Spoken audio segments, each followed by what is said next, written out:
We're good? Yep, let's go. Let's roll. You good? Let's roll. You good? Good afternoon, everyone. My name is Malcolm Graham. I serve as a member of the Charlotte City Council, and I chair the city's Jobs and Economic Development Committee. I want to take the opportunity to welcome you to our Monday, October 6th meeting for 2025. This very well may be our last meeting of the year unless something extraordinary happens. We're not meeting in November, and the council changed over in December, so we got a lot of work to do today, so I want to get right to it by just acknowledging everyone in the room. So if you can introduce yourself, tell us who you are. We'll do that right quickly, then we'll go to our guests who are visiting with us virtually, and then we'll get right to the topic. Yes, sir. Randall Sistrunk, National Director for Smart City. John Taylor, Development Director at Smart City. Walter Davis, Peachtree Province Partners. Andrew Webb, Peachtree Province Partners. Washington Boundary Street Advisors. Phi Huan, Boundary Street Advisors. William Hagan, Partner Boundary Street Advisor. Rodney Coleman, Boundary Street Advisors. Melissa Gaston, North End Community Coalition. Todd DeLong, Economic Development. Anna Schleinis, City Attorney's Office. Matt Hassett, Finance. Kathleen Seshek, General Services. Tim Sidema, Crosland Southeast. Vinay Patel, Shree Hotels. Eric Spanberg, Business Journal. Levine, Charlotte Department of Transportation. David Howard, just hanging out. Lisa Flowers, City Attorney's Office. Brandon Brazil, Charlotte Department of Transportation. Sarah Clark, Temper Sports and Entertainment. Jake Burns, Temper Sports and Entertainment. Oh, Panthers. Office of Workforce Development. Monica Holmes, Interim Planning Director.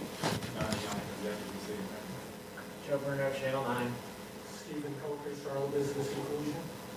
Michael Wynn, Channel 9. Around the dais, please. Sean Heath, Deputy City Manager.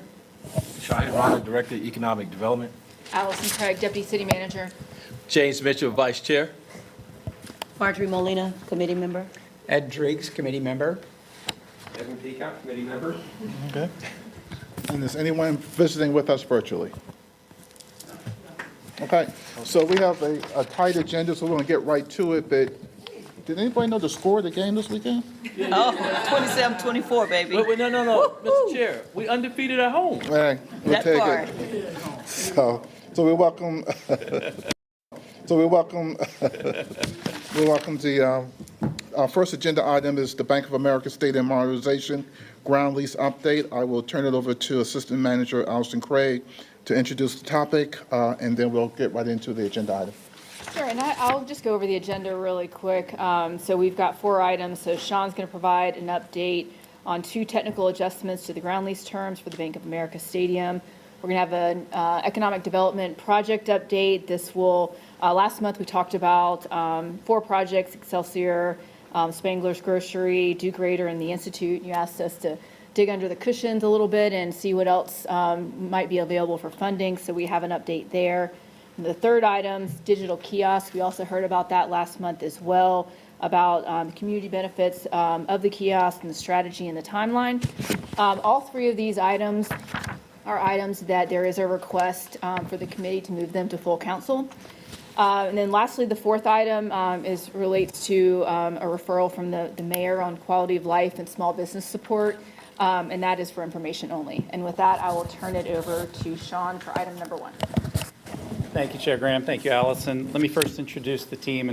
Well, you've already introduced yourselves, but Anna Schleinis from the City Attorney's Office, Matt Hassett, our CFO, Kathleen Seshek, our City Engineer, and Steve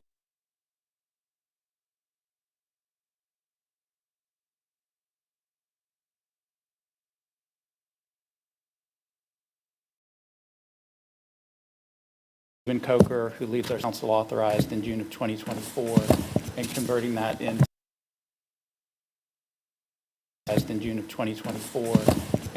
that into the legal agreements has been a team effort really the whole way. So just wanted to acknowledge them and thank them for being here today.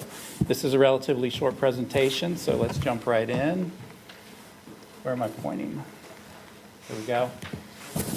So pleased to share with everybody that, and I'll have a timeline here pretty early in the presentation, but in mid-September, The city and TSC, Tepper Sports Entertainment, concluded negotiations associated with the council-authorized investment of $650 million in the stadium and the construction of a new field house.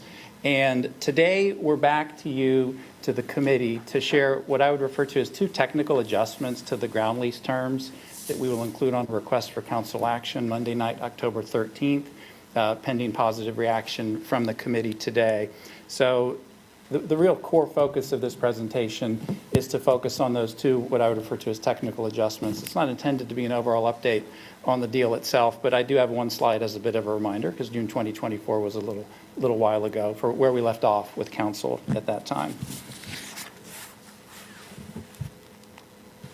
So if you go back in time to specifically June 24 of 2024, the council action, which here we have at the top of the slide, this was action A in the request for council action that was approved that night, granting the city manager the authority to negotiate and execute the agreements with Tepper Sports and Entertainment between TSC and the city of Charlotte in an amount not to exceed $650 million for the various stadium improvements and construction of the field house. I've listed here what I would refer to as the key points of the deal framework. These are the key deal terms. There's no new information here. I'm not making news with anything that's being shared on this slide today. This is really a recap of the things that council said mattered most in June of 2024. So consider this an affirmation that the things that council said matter most have all been fully reflected in the fully negotiated agreements between the city and TSC. I'm not going to belabor these, but they're important enough that I am going to just kind of go through this very rapid fire. So, of course, $650 million investment by the city of Charlotte. Important subpoint related to that, the funding source for this is our convention center fund. Our hospitality funds have very specific allowed or eligible uses. The convention center fund is suited for this sort of investment. It would not be eligible to consider the convention center fund for other council priorities such as public safety, affordable housing, roads, those sorts of things, just as a reminder. The $650 million from the city will be devoted to a specific list of 20-year non-relocation terms, so $150 million from TSC during the construction phase work and capital investments, and then $421 million during the 20-year non-relocation term. So that gets beyond the construction phase. That could include a range of capital during the 20-year non-relocation term. So that gets beyond the construction phase. That could include a range of capital investments as well as operations and maintenance costs as well. You can see the reference here to the 20-year non-relocation term. That's, of course, a string that council expected to be attached to the investment. There is a feature, as you had authorized back in 2024, where if the team were to choose to terminate after the 2039 season, they could do that. They would have to pay off any of the outstanding debt associated with the city's $650 million at that point in time. So once again, no new news there. That's all what was discussed and authorized. 27% MWSB participation goal built into the agreements. As things stand today, we have full authority to enter into conventional participation plans, and that's exactly what we've done with a 15% minority goal and a 12% combined women and small business goal built into that. A few items here at the very bottom. The $500,000 annual quote-unquote rent payment from TSC is essentially the rental of the capital investments we'll make with the $650 million. There's a $1 million annual city payment that we will make related to traffic management. As we had discussed in 2024, the activation of this stadium today is phenomenal. If you think about not just football and soccer, but everything else that's happening throughout the year, that's a great thing. And this will be our contribution to the fairly significant traffic management costs associated with all of those wonderful events. One thing that was directly referenced in the 2024 conversations and in the request for council action that was authorized is that Katz and the team would work together to ensure access to the quote-unquote Katz lot, which is a 2-acre lot that's located near the existing practice fields. It's not used for any Katz-related transit purposes today. So this is one thing that's referenced on a subsequent slide that will come to council for approval next Monday, which is the lease arrangement for the Katz lot. So once again, not new information there. And finally, 7 city use days associated with either the stadium or the field house. So that's up from the existing number, which is 5 annual city use days. And those 7, of course, include college football as one example. Okay, moving along. I won't dwell on the timeline, but since it's been a while since we spoke, I wanted to make sure everybody was oriented at least to the last 30 days or so, and then what's around the bend. So as I mentioned before, mid-September, City and TSE, we were pencils down as of mid-September for transfer to the NFL League Finance Committee for their review and endorsement in mid-September. So looking at October next week and beyond, next week, 3 separate and distinct requests for council action related to the stadium modernization project. The first 2 are ones that we had discussed all along, so there's nothing new associated with these first ones. It was just a matter of when they would happen, and next Monday is when they'll happen. The first will be the first of a 2-step process associated with the financing for the $650 million. That's the norm for us for these sorts of things, is a 2-step process. It's what we did with the Spectrum Center most recently. So that'll be the first one on October 13th, so kind of an administrative financing-related request for council action. The second is the CATS lot lease terms. What you will see next Monday related to the CATS lot is a very conventional request for council action. The term of the deal is workable for TSE, it's workable for CATS, it's at market rate rent. So there really isn't anything that I would consider to be unusual whatsoever associated with where that is landing. And then the third item is really the reason for this conversation today, the Bank of America lease terms associated with 2 particular technical adjustments where we need to seek additional council authority above and beyond what you provided in 2024. Once all of those approvals are cascaded through the month of October, then it'll be our desire and TSE's desire to have to go from fully negotiated agreements to fully executed agreements as soon as possible, all in anticipation of what would be a February of 2026 local government commission approval for the financing, which has always been part of our timeline in terms of knowing that the LGC would be the last step. Okay, so just a few more slides here. The next 2 slides will focus on TSE's intent to build a performance venue adjacent to the existing stadium. So I'll talk a little bit about what it is, why we staff are very enthusiastic about this as a great asset for the city of Charlotte. And I'll also have a little visual to give you a sense for where specifically it's being contemplated. And then the last slide related to this particular topic will give you an explicit sense. So quickly here, starting on the left side, the intent for TSE is to build a freestanding performance venue. You can see here going down quickly, purely private sector investment, for what would be a great asset in the community, an indoor music venue, estimated seating capacity to around 4,400, 80 to 100 shows annually.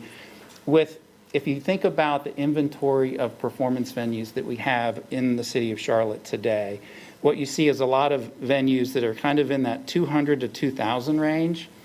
And then you see a real void in that 2,500 to 8,500 range. So just to rattle off just a couple examples, and I've got a longer list if necessary, but Ovens Auditorium is 2,500, Bojangles is 8,500, Spectrum Center is 20,000. And then just as a reference point, since this will be right next to the stadium, Bank of America itself is roughly 75,000. So this really fits in nicely to avoid in the inventory for indoor performance venues in the city. The land footprint associated with the venue, not just the physical building, but the physical building and some adjacent land necessary for loading and unloading, et cetera, would be about 2 acres. So in your mind's eye picture, the ground lease that we've had in place for some years with the Panthers is roughly 34 acres. That's 24 acres for the stadium itself, as well as the directly adjacent property, as well as a separate roughly 9 acres for what we're referring to as the training center, which is the practice fields and the soon-to-be field house. So this performance venue would sit on roughly 2 acres out of the 34. And it would be 2 acres that, absent this performance venue, would just be 2 undeveloped acres during the life of this lease related to the stadium. There would be no additional rezoning request required for this. The rezoning that was done earlier this year makes it very explicit that this is an allowed type of use.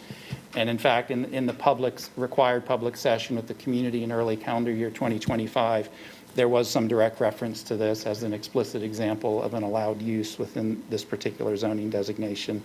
In terms of the timeline, TSE hasn't finalized the design for this, but they're working to align this particular effort with the broader schedule for the renovation efforts at the stadium itself. In terms of why city staff is bringing this to you with enthusiasm and why we see great benefits in this as a potential asset, First, once again, no public investment required as it relates to the construction of the facility. No public investment requested or required as it relates to the operation of the facility. No incremental land requested to be added to the ground lease. This 2 acres is going to be there, whether or not there's a performance venue or not. So what a great opportunity to be added to the ground lease. This 2 acres is going to be there, whether or not there's a performance venue or not. So what a great opportunity it is to activate 2 undeveloped acres. Point number 3 here on the right is an important one. I would argue this is what we would always hope for. If you go back to June of 2024, there were conversations with committee and with full council about a stadium annex concept. And at the time, nobody knew what that could be.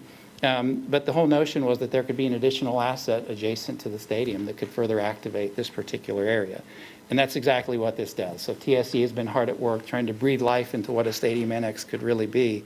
And this is a wonderful opportunity to deliver what we believe would be multifaceted local benefits. If you think about the jobs during the construction and operation phase, you think about the hospitality and tourism associated with a great asset, 4,400 seats that's activated 80 to 100 times per year, incremental tax revenue, uptown vibrancy. I had the chance to go to Boston last week as part of the Regional Alliance trip, and it's a good reminder that, great cities, big world-class cities, they're activated, right? There are reasons for people to live, work, and play in those cities.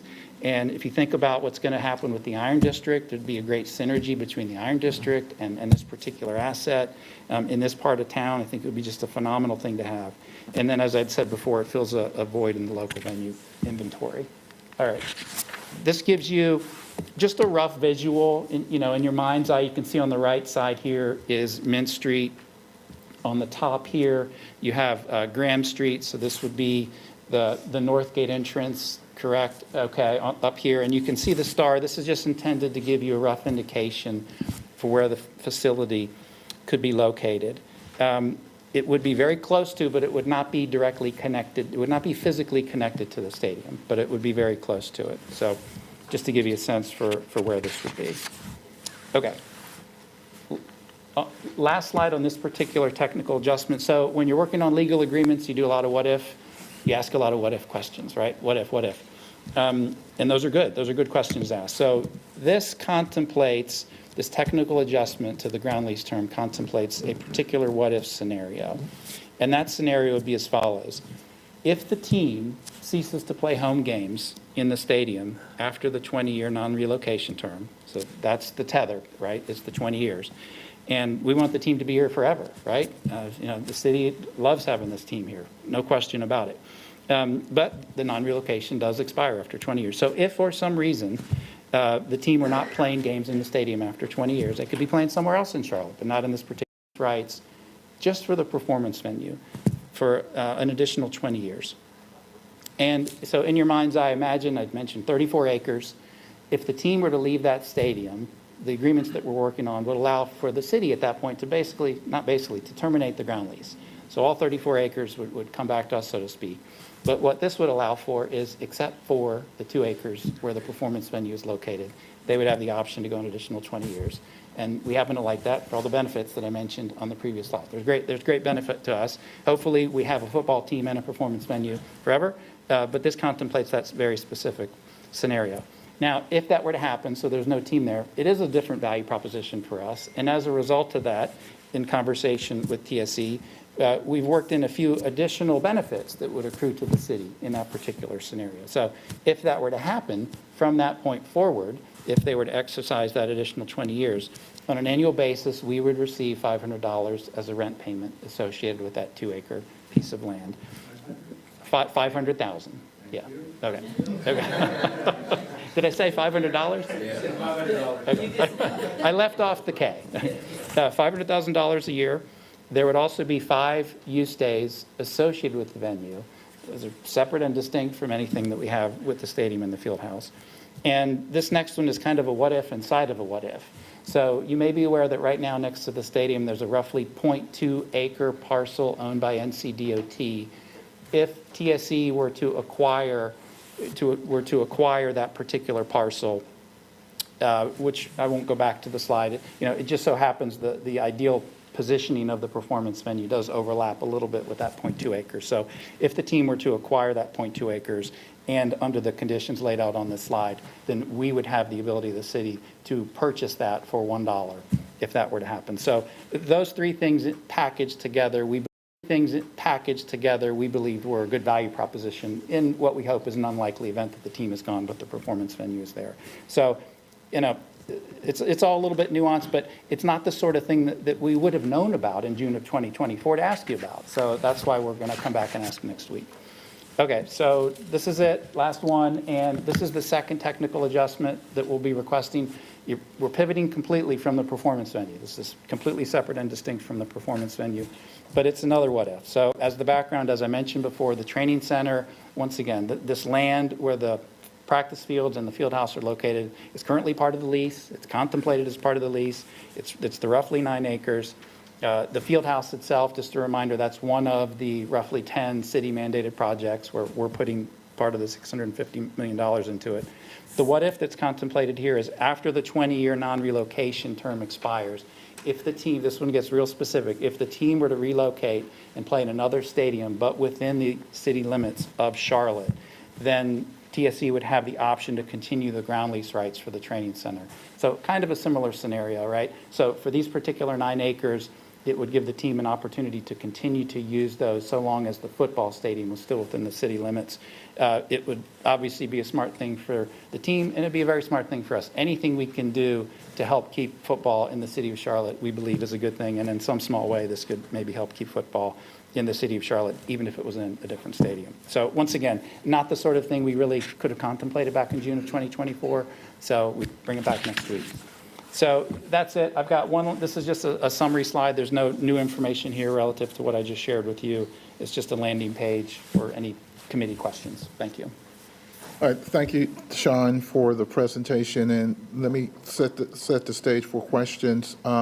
Just want to thank staff, the finance team, the city attorney's office, and the CBI staff for working on the technical, the agreement itself for the past year, getting us to the point where we're finally and ready to kind of dot the I's, cross the T's, and sign the documents with the Panthers. Want to thank the Panthers for being great community partners and working with the city. Just a reminder to the public that the $650 million could not be used for public safety, affordable housing, transportation, et cetera. It's for tourism, hospitality, and tourism. It's narrowly tailored in terms of how we can utilize the dollars.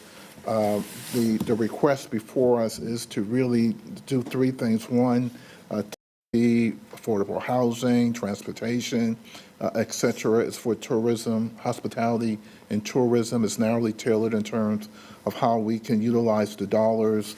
The request before us is to really do 3 things. One, technical adjustments and amendments that we'll be talking and approving. The CATS lot, which is a lease arrangement for staging for future construction at Panther Stadium, Bank of America Stadium. And then lastly, the acceptance of the performance venue, which is has more, it's not new. We talked about it very generally for the last year. Now we have a lot more specifics about what it is, how it's to be operated, and again, no city funding for that at all, correct, Sean? That is correct. And the lease is a part of the current lease, am I correct? That's correct. And they will be utilizing existing parking, am I correct?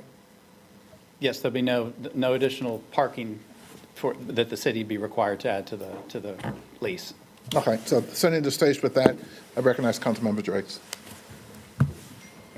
Thank you, Mr. Chair. Wanted to clarify, on the one slide, it talks about the TSE investment, the $421 million and the $150 million. That doesn't take into account $117 million, that a prior investment, so that in fact, our partnership with them equates to $650 from us and $671 from them. And I think it's a good opportunity to just acknowledge the total scope of TSE's investment. They spent $2.3 billion, if I remember right, to buy the team. They're committing another almost $700 million, approximately $3 billion for football. Then they brought Major League Soccer to Charlotte, and that team has done really well. And I don't need to mention the activation that we've seen that was just unprecedented.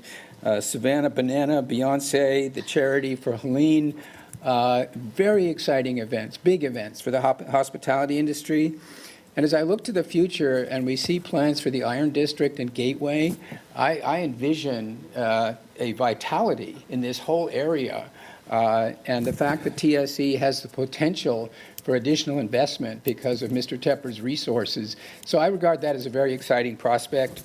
I think the proposed changes that we have to vote on today are minimal in nature and therefore ought to be really, in my mind, a no-brainer for all of us.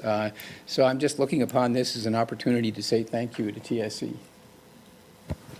Councilmember Mitchell. Mr. Chair, I make a motion that we move forward 3 RCAs on October 13th and 1 RCA on October 27th. I'll second. Yeah. Okay. Any further discussion? I just have one small question for Sean. Sean, on the training center here, within the city limits of Charlotte, does that include South Carolina? No, it's very explicit. It's not good question. It's not the Charlotte MSA. It is the Charlotte city limits. City of Charlotte. Yeah. So if they relocated to Fort Mill, for example, that does not. Correct. It would be the city limits for Charlotte. That's correct. Yeah, and only within the city limits. Correct. Thank you, Mr. Chair. I'll move forward on the motion. Okay. Quick question, Sean. We talked about, it's a two-step process, 13th and the 27th. We talked about doing it on the 13th, all of it. Can we do it in one vote, or is it required from the state that we do it twice? I wish I could say we could do it all on the 13th, and we really evaluated that because it'd be nice to pull what was contemplated now on the 27th to the 13th, but it won't be possible. It's not because there's a state restriction. Since we're using special obligation bonds for this particular financing, all of the work. Go on and make that plug. No, well, and it's really to the partnership that the team has with the city and the district rep and council at large. They've been really great partners. I think them being here today demonstrates a commitment to work with us. I want to thank President Coleman for being here and her team for demonstrating that visual support. I want to thank you for the win yesterday as well. But really the partnership and the entertainment venue, I don't want to gloss over it. I think Ed made some really great points to it. It's really yet another shot in the arm for hospitality and tourism in Charlotte, getting more heads and beds. Part of what we don't discuss, and I wish we had put it in the summary page, was the economic impact of both the team and Charlotte FC, and now this venue for those who work in that industry, waiters and waitresses, busboys, Uber drivers, Lyft drivers, bartenders that really make a living from the team indirectly. And so we want to thank them for being great partners. We look forward to continuing that partnership with them directly. And so we want to thank them for being great partners.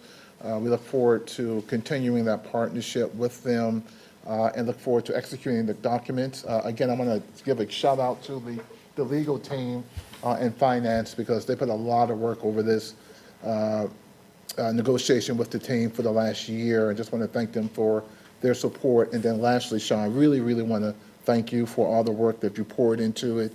Really thank you for being here today. Yeah, thank you.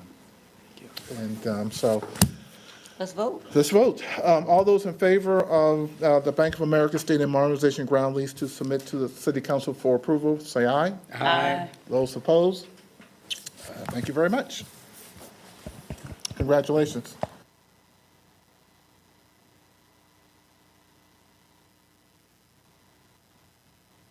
Over to Todd DeLong for guiding us through it. Vice Chairman, I need it. Tell them to come back. That's fine. I'm going to keep talking too long. I'll catch up with him. I'm going to tell him to drive the ship for a second or two. Yes, sir. Good afternoon. So today is an extension of the conversations we've had over the last two committee meetings that were focused on a few different asks from projects and programs, and additional questions around the appropriate funding sources for how we participate in helping those projects and programs succeed. A few of the key takeaways today is just talking about the available and recommended funding strategies, as well as discussing the significance of having partnerships that deliver significant benefits to the surrounding communities, and then end up with the requested action from the committee to get this moved forward to City Council for a decision. So the four projects we'll be talking about, and that we talked about over the last two committee meetings, are the Excelsior, Spangler's Market, Do Greater, and the Institute. All four of these were mentioned in the previous two committee meetings. We did spend a little less time talking about Spangler's Market, but we're going to spend a few more minutes today talking about their opportunity to increase access to affordable food and fresh produce in an existing food desert.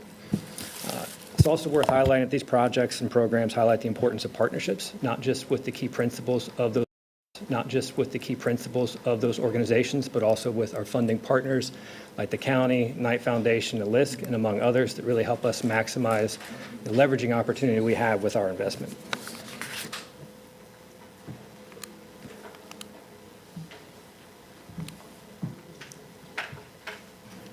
Next slide, please.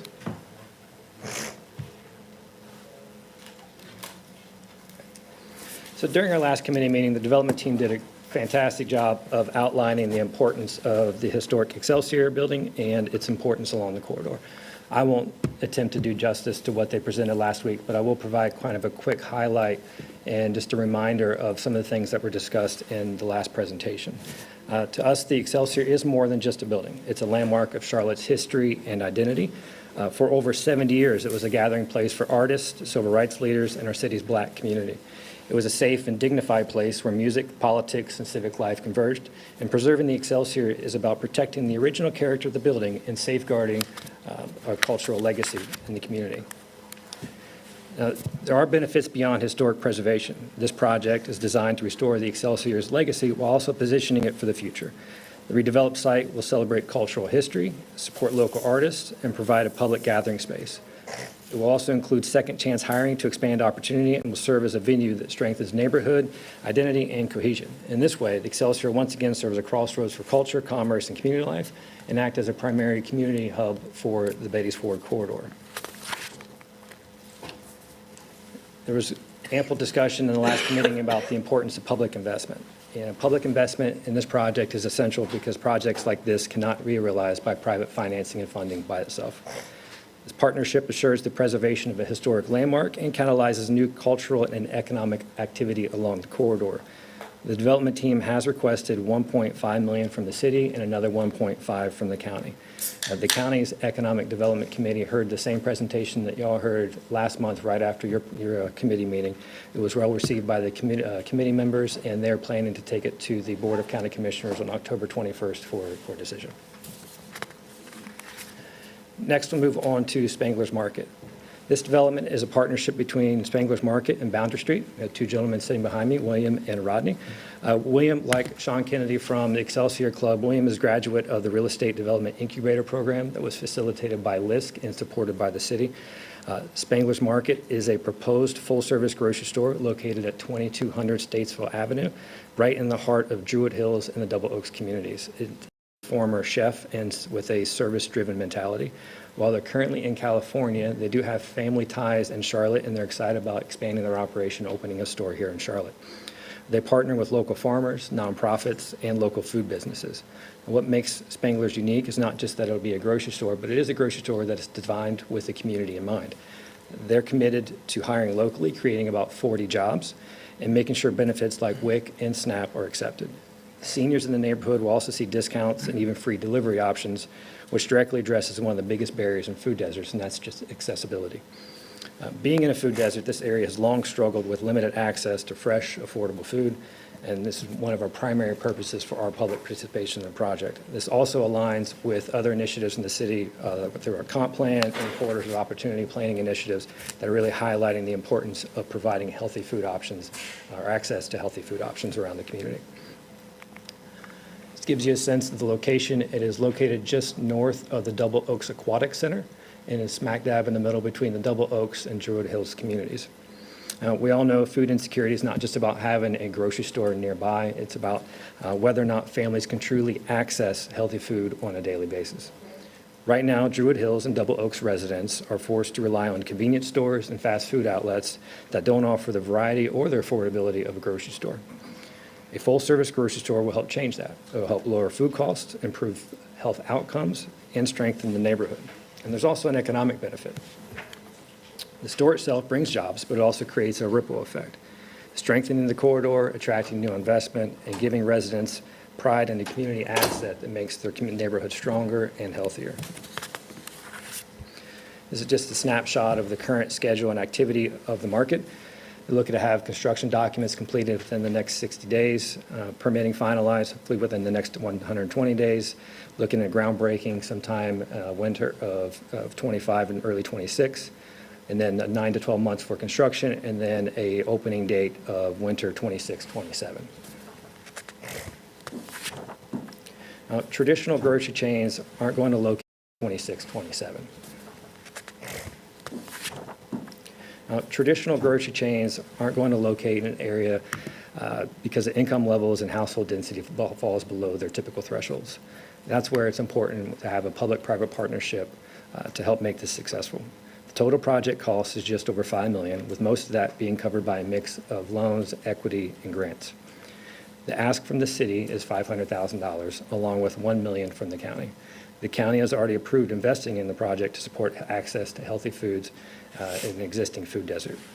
As with all of our P3s, particularly those in which we work with the county, they will be structured to help and provide safeguards for the public investment. These could include reimbursing in installments, tying it to performance metrics, and making sure that the store operates long-term and serves the community around it.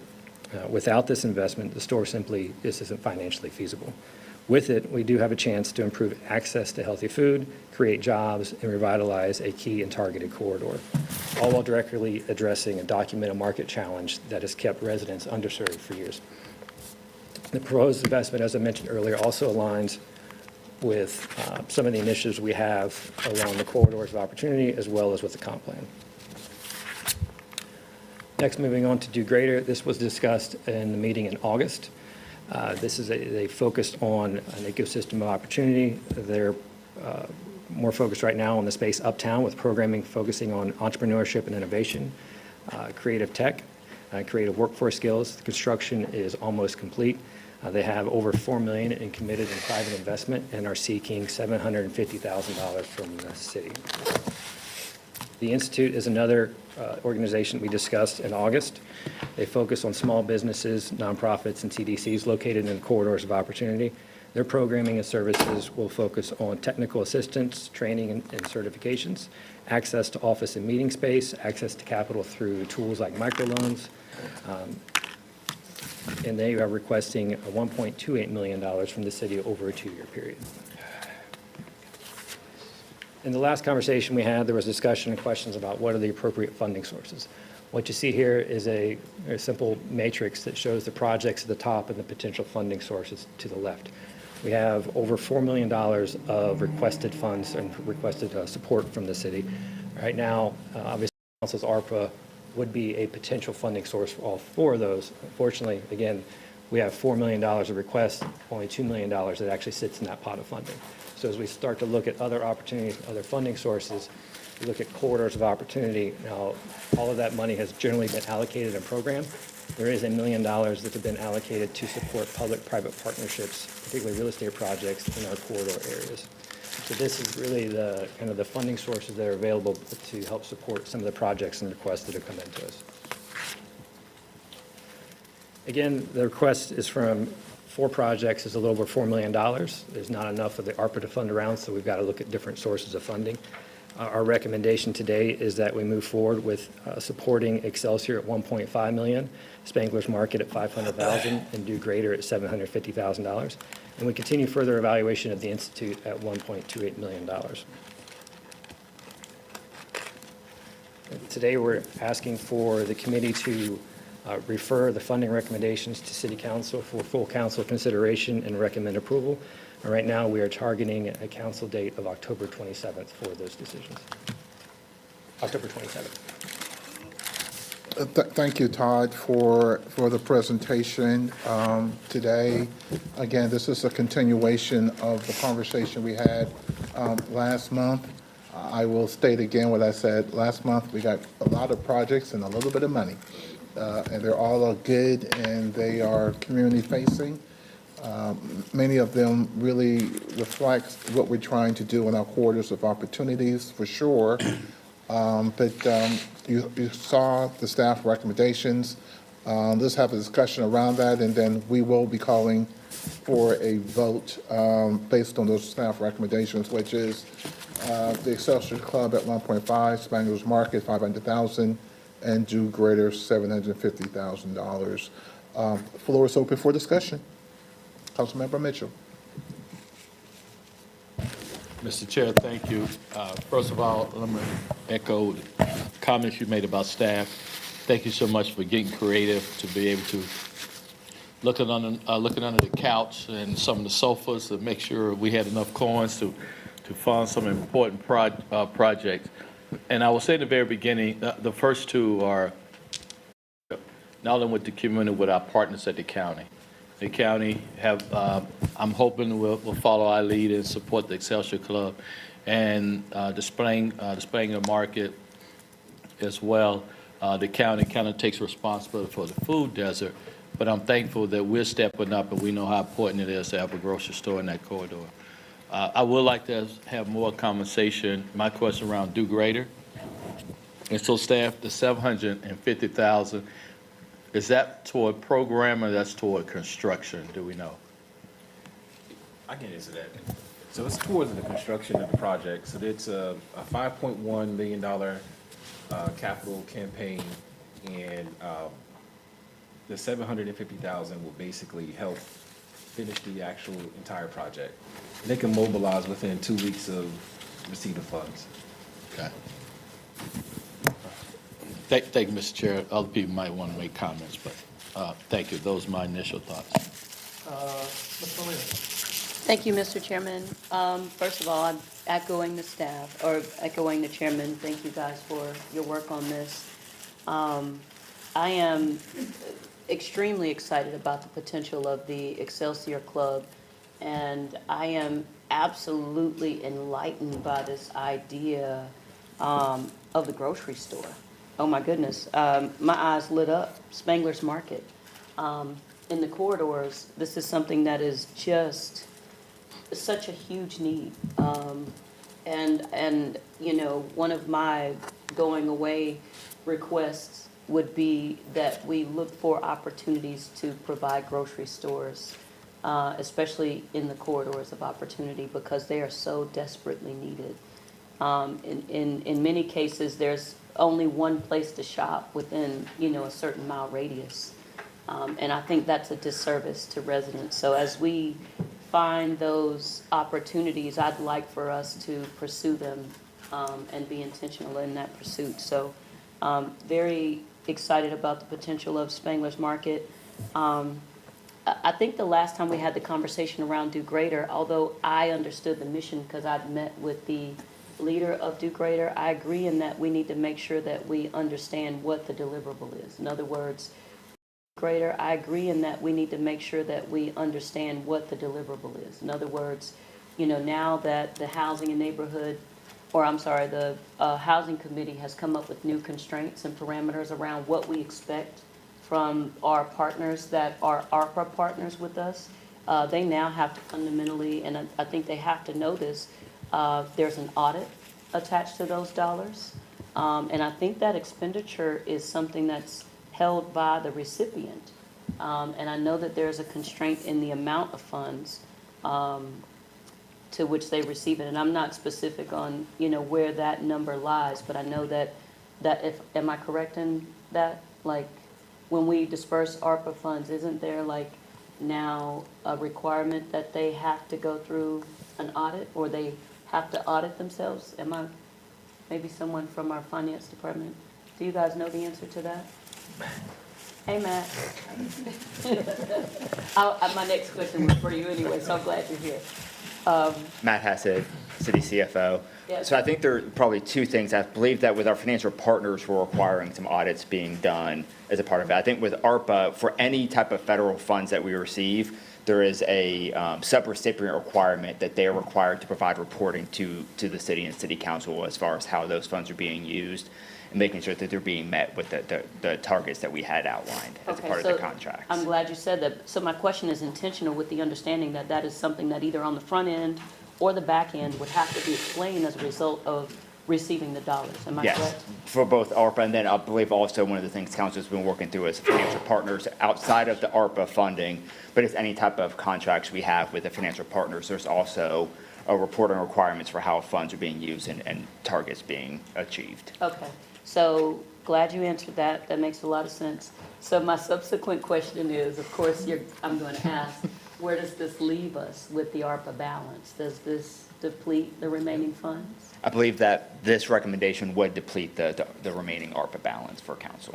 So as a person who will squeeze George Washington's head off of $1 in my personal life, like I said, not that I'm reluctant that we invest these dollars, but I just want to make sure that we are making the highest and best use possible, understanding that we will no longer have this as an opportunity, right? Like, I have no problems with the recommendations, but I just want to make sure that I'm clear in that the only one that's open-ended for me at this point is the do greater, because whether now or later, to have a mechanism for reporting that to the council. So I just want to lift that up, and thank you guys for your work. Councilmember Peacock. Can you go back to the Excelsior slide on page 6? Sure. On the 5.3 million, who are the foundations? And what's the developer versus foundations number to come up to 5.3? So do you mind if I call No, it is. for? Yeah, would that be okay? Introduce yourself for the record here.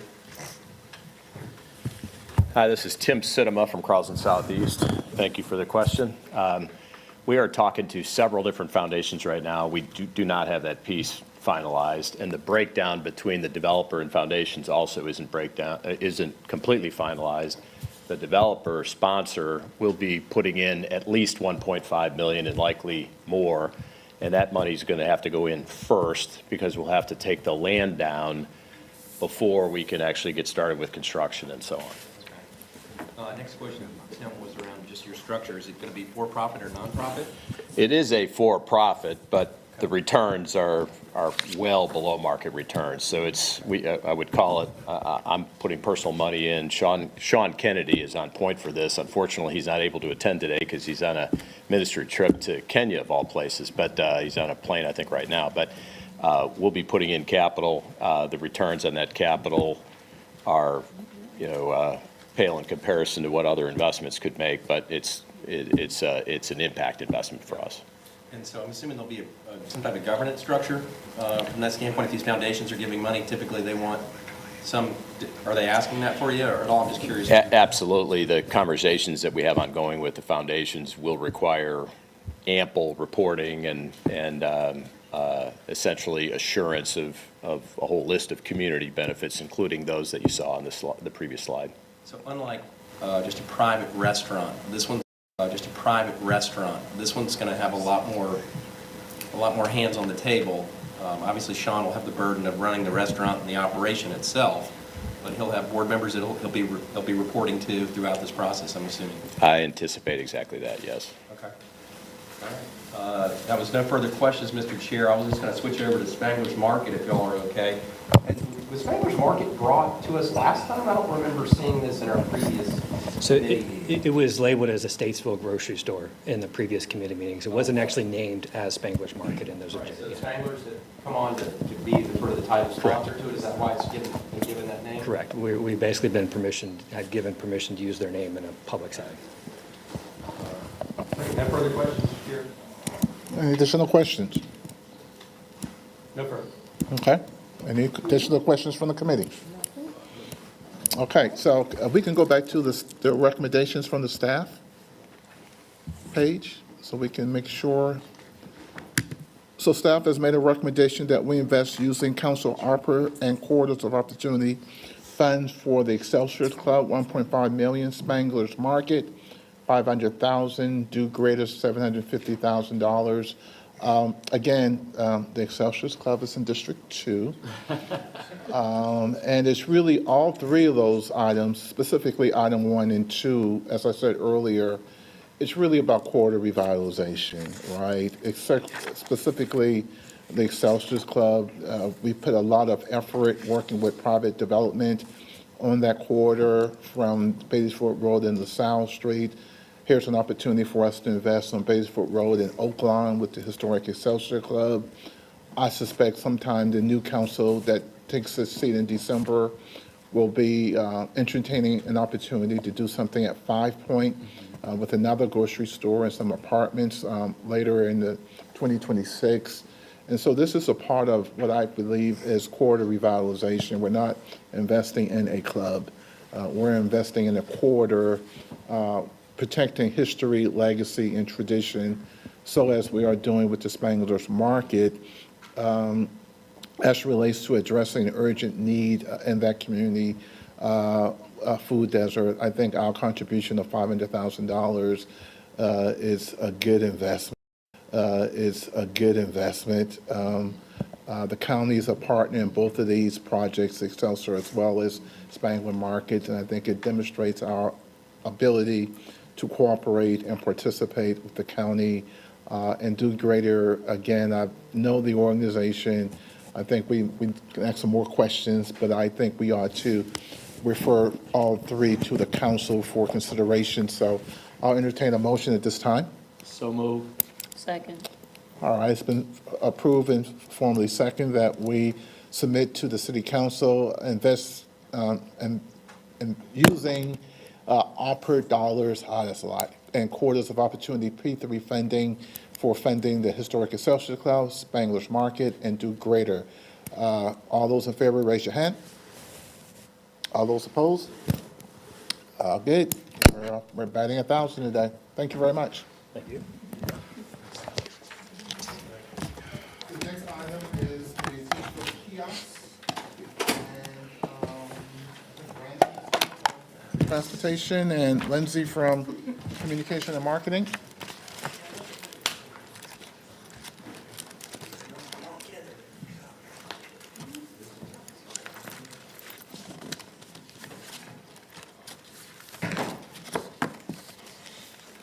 Not sure we're going to get to our last item, but Don't call us short. We're going to do this quick.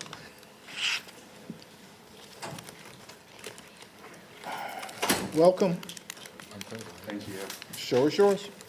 Thank you. Good afternoon. Brandon Brazil with the Charlotte Department of Transportation, following up on my presentation to y'all last month on digital kiosks.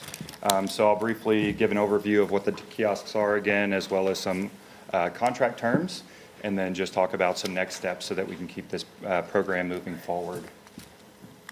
So a brief overview of the kiosks as well as some contract terms. There's no upfront cost to the city for the deployment or maintenance of 30 digital kiosks that will be all within the public right-of-way, not on private property. They are freestanding touchscreen signage. They'll include wayfinding, local content, and advertising, among other things. And they'll be strategically placed within the corridors of opportunity, as well as some of our MSDs in South End. And they'll be strategically placed within the corridors of opportunity, as well as some of our MSDs in South End, University City, and South Park. Contract terms right now, we're talking a 10-year term with the option for the city to do a 10-year renewal. And mentioned earlier, no upfront cost to the city, but there will be some revenue generated by the kiosks that the city will receive a portion of. So we will either receive a greater of 30% of the net ad revenue or a minimum annual guarantee of $8,000 per kiosk per year. And that'll be a cumulative of all 30. Each one of those will be $8,000 per year minimum. We do have some minimum guarantee increases at years 6, 11, and 16 as the contract continues to grow. And yeah, that's it in a nutshell for the kiosks.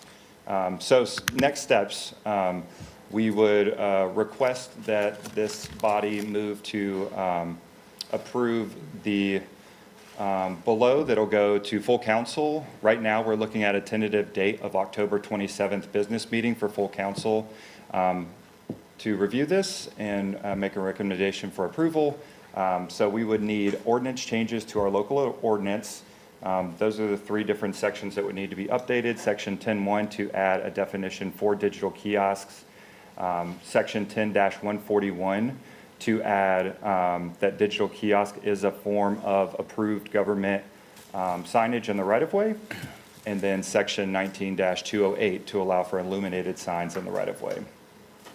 Also, we are currently negotiating the contract with Ike Smart City to install these kiosks and maintain them within our right-of-way. So we'd also ask the council approve that the city manager is authorized to negotiate and execute that contract for them to be installed within the right-of-way. And with that, that's it. I'll take any questions. Any question? Mr. Driggs? Thank you, Mr. Vice Chair. We get 30% of the revenue.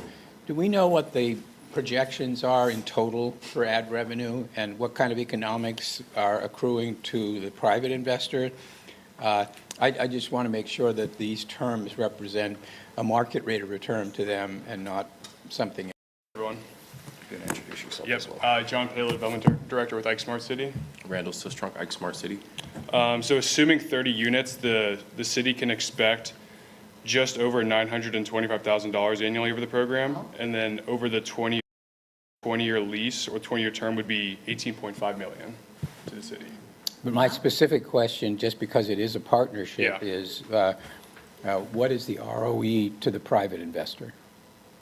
So we don't have the exact number of the total revenues to be earned specifically to us based on the estimates that we provided. That was based on providing 30% of net revenues after we cover all of our expenses associated with not only the capital expenses, but the ongoing expenses associated with the program. But we could follow up if you would like us to share more information around that. So, I mean, if 30% is $900,000 a year, then you can infer that 70% is 2-something million, right? And can you say what the capital investment is that you have to make? So based on the 30 kiosks, the capital investment will be at least $12 million, somewhere between $12 to $15 million. Okay. I mean, yeah, that sounds like it's in proportion to me. And we have no certainty around the forecast either, but I do like the fact that we have a kind of a profit share with the city. Sure. So I think that's acceptable. Thank you. Thank you. Thank you. Mr. Chair, I'm a yield to my colleague, Councilmember Molina, then I'll make my comments. No, you know what, I'll just only say, you know, this is something, Raleigh beat us to this, and I'm Don't remind me. Raleigh beat us to this, and they could, you know, take themselves and mark themselves as innovators, but in Charlotte, we do things great. So I am looking forward to what this could mean from connectivity opportunities to, you know, the potential for revenue generated, you know, a new revenue stream I think is exciting. Anytime that we're able to provide a new resource to implement resources in our city, then I think it's a win. So, yeah, I'll let, so James, I can take just this little bit, you know, one of the things that I've had this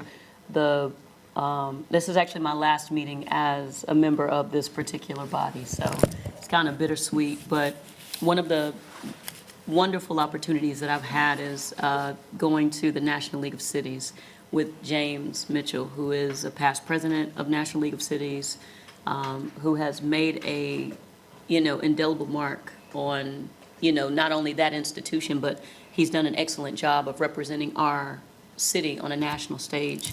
And I made some great relationships. I remember meeting you guys and, you know, learning more about the opportunity. But, you know, that also is a testament to kind of following this guy around for a few years and learning more about, you know, that particular opportunity. So with that, I'll concede to the vice chairman and let him, talk about the opportunity from his perspective. All right, bring us home. Okay. One, let me thank staff. I think this was a unique opportunity that we've been working on, and my colleague and I were in Seattle, when we first saw this presentation. We both got excited. We thought this was right for us. Go back to one slide, though, because I want to make sure the citizens understand what we was trying to create.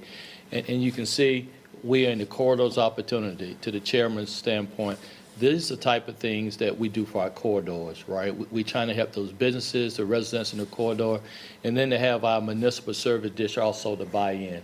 And so we think we have trying to touch all parts of Charlotte, and I thank you all. I know it's been a long process. We appreciate it.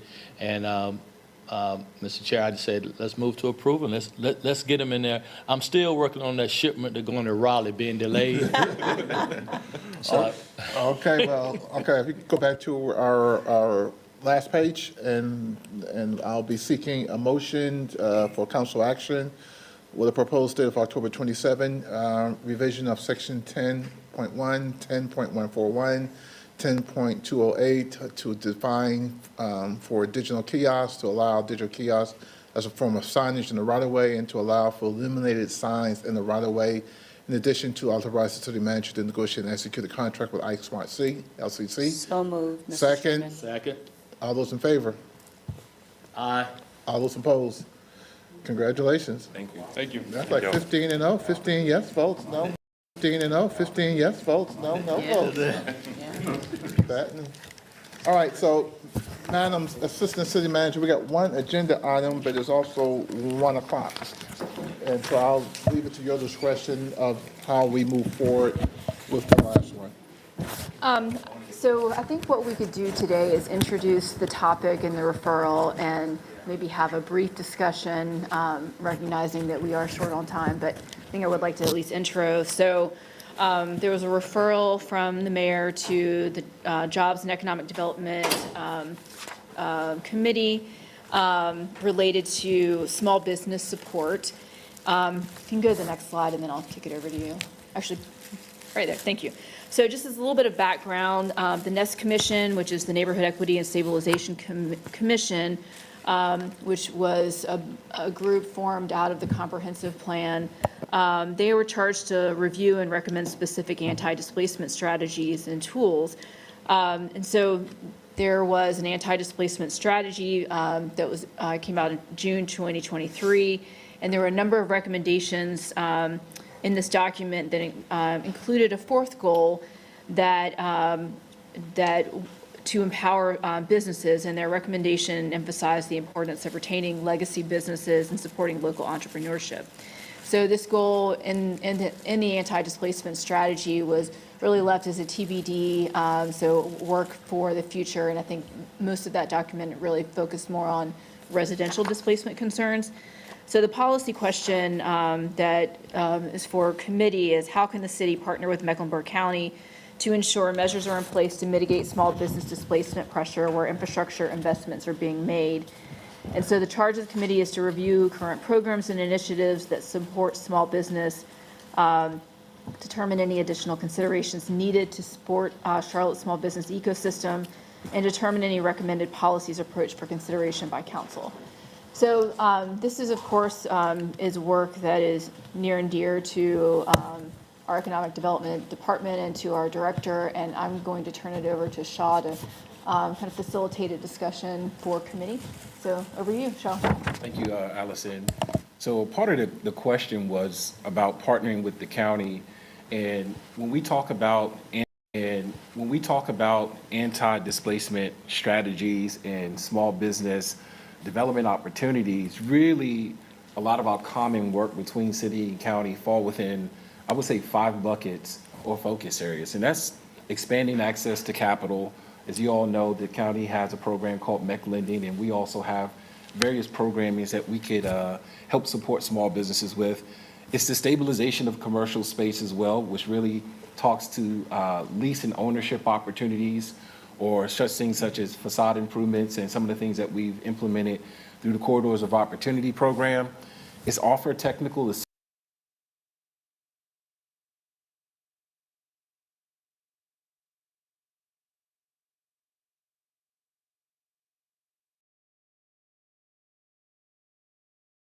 assistance, whether it's helping small and procurement process. It's the elevation of invisibility of voice. What some people need is marketing, and how do we make sure that when we're investing in certain communities, especially the corridors of opportunity and others, how do we make sure that we amplify the voice in the great work that's happening already within the community? And then strengthening ecosystem connections. One of the key, deciding factors in survival rate for businesses is making sure that they're grouped with other mentors and other businesses. So that's the importance of chamber-like functions, is when you're partnering with other businesses, you understand B2B or business-to-business relationships and opportunities, vending opportunities, and to make sure that there's a way that the businesses can stay connected so they're not operating in a silo. So really, what we didn't want to do is say, hey, ask you for a policy recommendation and, hey, where do we start? Really, I've had some conversations already with the Director of Economic Development for the county about our ongoing partnership since me being selected here as the director. And when we talk about our partnership moving forward, a lot of our core competencies fall within these buckets. So I really just wanted to guide discussion here, but this is not limited to. So really just high-level conversation. So if your feedback is, hey, we should really look at more opportunities to expand access to capital, we can take that feedback and see what's really available within our parameters and within statute, and then bring some recommendations back to the committee and to leadership. Okay, and again, I think we're burdened by the clock because this is a great conversation to have. So I'll just throw out four things that are important to me as you create your list, and then other council members can do the same. One would be an emphasis on small business. We really got to lean harder into small business in light of the letter we received last week from the federal government regarding DBE programs, right? So we got to provide as much resources, technical assistance, all those things are listed here to support our small businesses, which happens also to be minority firms, right, in that same group. So I think that's really important. I think it's really important, the last line of the quality of life referral, small business displacement pressure where infrastructure investments are being made, i.e. transit, right? And so there needs to be the authority, here we go again, it needs to have a displacement fund and some type of policy. For an example, I love Central Avenue, right? And I love the small businesses along that corridor. But when we break up that street for construction of the streetcar going to Eastland, those small businesses are going to be closed from 9 months to 18 months, right? And so how do we assure that once the construction is done, those small businesses are able to return and not have to sell out for a skyscraper or some type of modern building that displaces them, right? And so I think that's really important that we really begin to have some strategies around that. Don't think it should be the city funds, it should be the authority funds. They're going to have $19 billion that they could really begin to think about displacement, whether it's small businesses on Central Avenue, small businesses on West Boulevard, Beatties Ford, or even other community displacement, right? I think that's important. Thirdly, access to capital continues to be a problem for small businesses, and in a town where our industry is banking and finance, that continues to be troublesome, right? And then lastly, we talk a lot about affordable housing. We don't talk about affordable leases. And many of these developers on our corridors of opportunities are providing development for the city and the county to lean in to provide help for outfitting of spaces in targeted communities where we're making major investment on for small business development and growth. So those are my first things that I thought about when I saw this slide, and I'll entertain any council members who want to chime in. Councilmember Drakes. Thank you, Mr. Chair. I've had some conversations with Chairman Jarrell, and it's clear to me that this displacement issue is on his mind.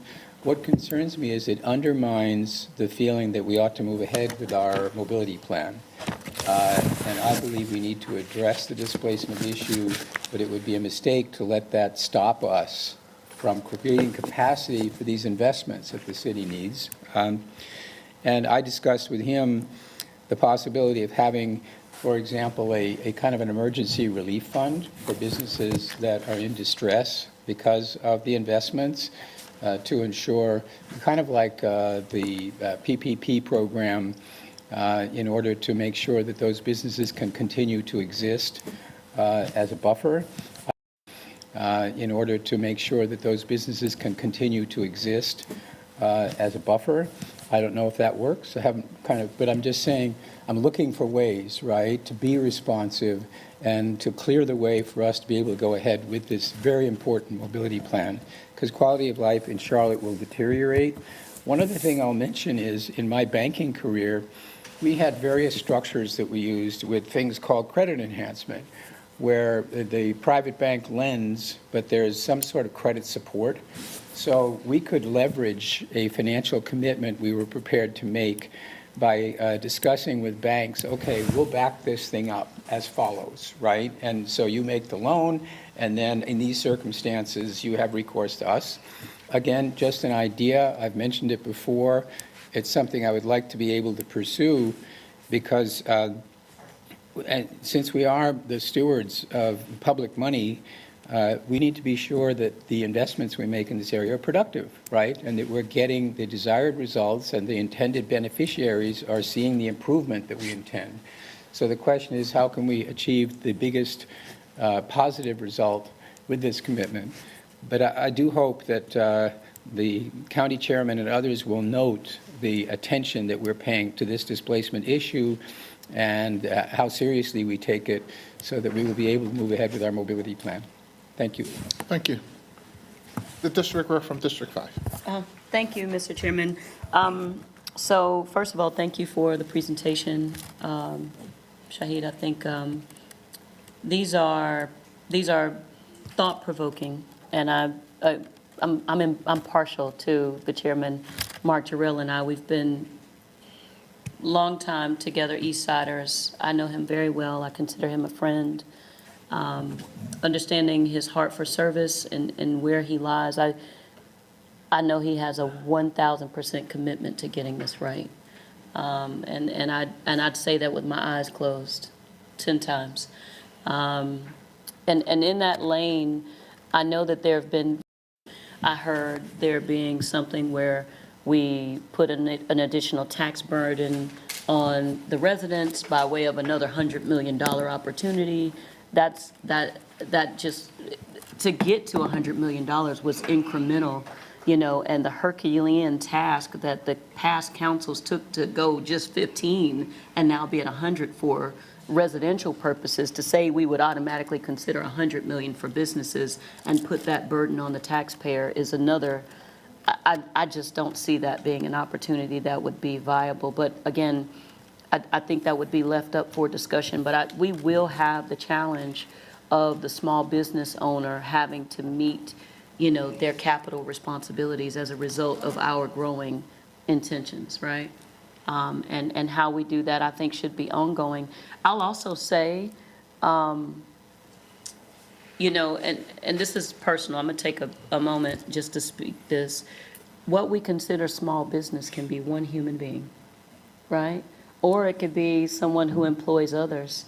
And there's this variation. It's just like when we say affordable. Affordable is at so many different scales. It's such an abstract statement to say small. Small can be people who make millions of dollars, right? And small can also be someone who's got a bottom line where they take home $50,000 or $60,000 to make ends meet for their families. And they can still also both be a small business owner.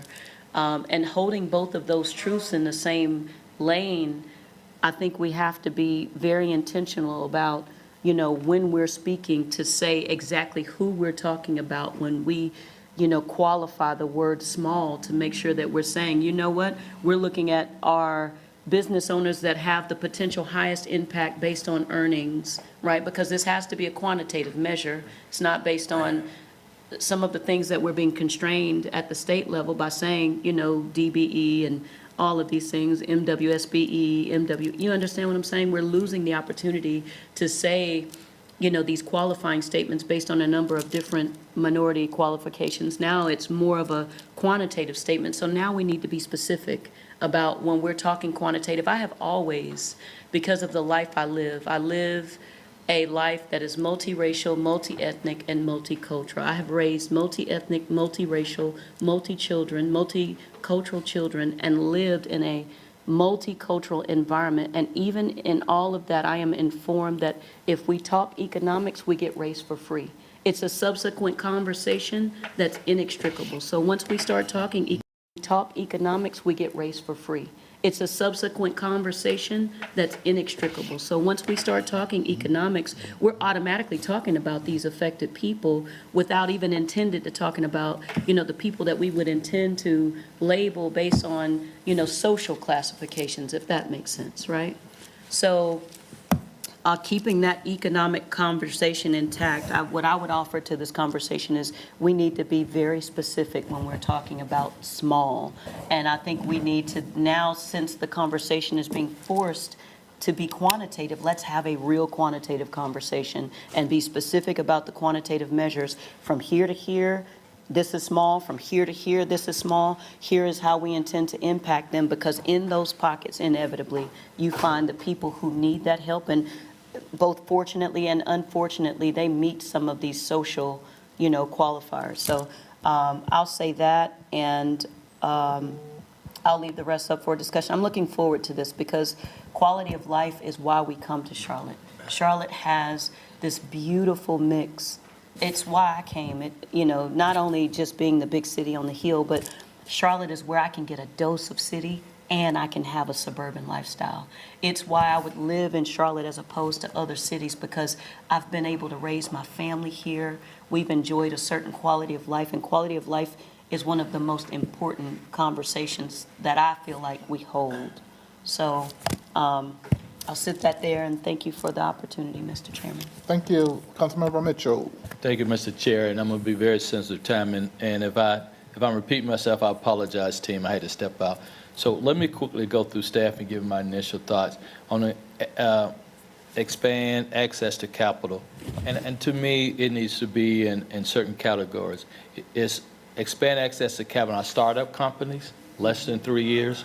Expand access to capital, those are 5 to 10. And then I call out legacy companies who they've been around 10 and they trying to prepare for succession. Stabilize commercial space. I just think about all the new development about to take place in D5. Make sure they can be part of the new development we're doing. Offer technical assistance. We have partners in the past like Carolina Small Development Fund in Raleigh.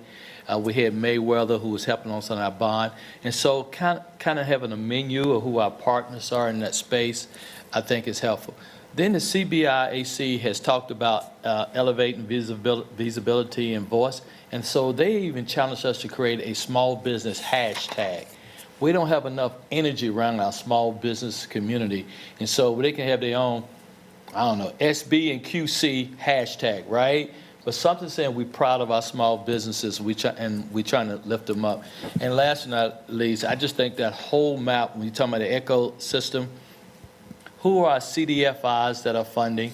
Charlotte Region Business Alliance has a funding. You know, who are our banks that have great programs? I would have to say this, Mr. Chair, and you and I will work very closely when the whole, Floyd incident happened. George. Thank you, George Floyd incident happened. And we had so many corporations stepped up and say, we got funding to help. And I don't know where that energy is now. I don't know, did we measure their success and whether those fundings go. So to help us kind of put our arm, to me, that's the ecosystem, what our corporations are doing, what our CDFI are doing, and what partners like the Business Alliance and Foundation of Carolina, because they were very helpful when we had the COVID funding. They helped out push $50 million to a small business. So thank you, Mr. Chair. Thank you. One Quickly. last thing, real quick. real quick. So you bring up a good point, and I just want to underscore that, Vice Chairman, the ecosystem. One of the things we saw in Boston was they talked about the Silicon Valley model. Remember that? And they were talking about the places where you actually create the ecosystem for businesses to thrive, right? And in North Carolina, there's only one, actually, it's the Raleigh-Durham area, right? And you know, Charlotte, we endeavor as we continue to diversify, like our market, our offerings, as we grow, and et cetera. I think in addition to some of what we're talking about, we have to also be intentional about creating the right ecosystem, because there was one in Pennsylvania where they were actually raising people up, Mr. Chairman, and because the ecosystem was not intact, the people would be raised up and then they would leave because the ecosystem wasn't sufficient to provide revenues for what they intended, right? So they were incubated, but then there wasn't enough, you know, eco space. So it's something we can continue to talk about online, but I agree with you, Mr. Vice Chairman. I think we have to make sure that we're also intentional about creating the space to incubate small businesses so that when we grow them intentionally through our processes, that they're also able to create proper rooting and footing here to offer their goods and services in Charlotte and the region. And I'll leave that there. Thank you. Okay, any more comments? Mr. Chair, Yes, sir. I wanted to also make the council aware that the Economic Development Office is more than halfway through a small business ecosystem assessment utilizing Thomas P. Miller and Associates. So the funding was secured through this council a little over a year ago. Thomas P. Miller and Associates was selected, and we're more than halfway through that assessment. So when I came on board in June, some of the tail end of the outreach events that were happening, there were all of the technical providers were in the room, some of the small businesses, to understand who's offering what at what capacities, and then a report should be coming out later on in the year. So we're a little bit more than halfway through that assessment. So note it, and it's in the works. Very good. Okay. Thank you. So, members of the committee, I want to take this opportunity before we close just to thank everyone. Unless something strange happens over the next 60 days, this probably is our last meeting. November is election month, so I don't think we're meeting at all. And then the council transfer over in December, and we're not meeting there as well. So just want to thank everyone for your time, your commitment. Want to thank the staff for sure for a lot of good work that we've done over the last 2 years. One of the things I asked the mayor to do was to appoint Marjorie Molano to the committee when she was first elected. And I want to really thank her for her leadership on Eastland Yards. And Todd, I hope we can have a groundbreaking soon. Soon, please help us soon. And that we make sure that she is extended a VIP invitation to be there. So I want to thank you for your support. Thank you, ladies, for your support. Thank you, ladies, for all your work you've done. And I take a motion at this time to adjourn. Motion to adjourn. Thank you.